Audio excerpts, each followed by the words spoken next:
જોહર મિત્રો, નવા વિડીયોમાં તમારું સ્વાગત છે મિત્રો। આજરોજ નર્મદા જિલ્લાના અધ્યક્ષ વરણી કરવામાં આવી છે મિત્રો। તો વિડીયોમાં જુઓ આપણા ચેતર વસાવા શું કહી રહ્યા છે।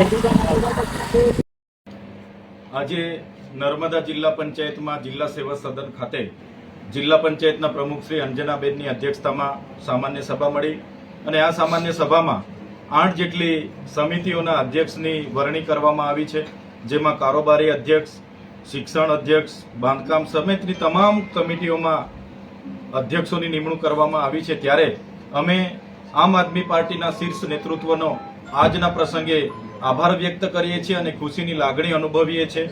નર્મદા જિલ્લામાં અનેક પડકારો છે, જેમ કે આ વિસ્તાર નર્મદા જિલ્લાને અતિપછીત જિલ્લામાં ગણના થાય છે।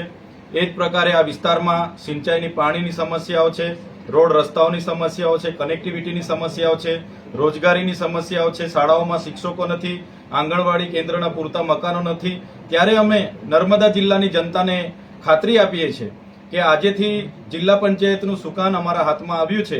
એ જ પ્રકારે 4 તાલુકામાં પણ અમારા પ્રમુખશ્રીઓના હાથમાં સુકાન છે। ત્યારે નર્મદા જિલ્લાના વહીવટી તંત્રને સાથે રાખીને તમામ અધિકારીઓ, પદાધિકારીઓ અને જનતાથી ત્રણેય પાંખ સાથે રહીને નર્મદા જિલ્લાને એક આગવું સ્થાન અપાવવા માટે અમે પ્રયાસ કરીશું। શિક્ષણ હોય, કૃષિ હોય કે રોજગારની બાબત હોય, તમામ બાબતોમાં વધુને વધુ નર્મદા જિલ્લો આગળ વધે એ અમારા પ્રયાસ હશે અને છેવાડાના વ્યક્તિ સુધી પણ જે કંઈ યોજનાઓ આવે છે એ છેવાડાના વ્યક્તિ સુધી પણ પહોંચાડવાનું કામ અમે બધા સૌ સાથે મળીને કરીશું। ઓકે।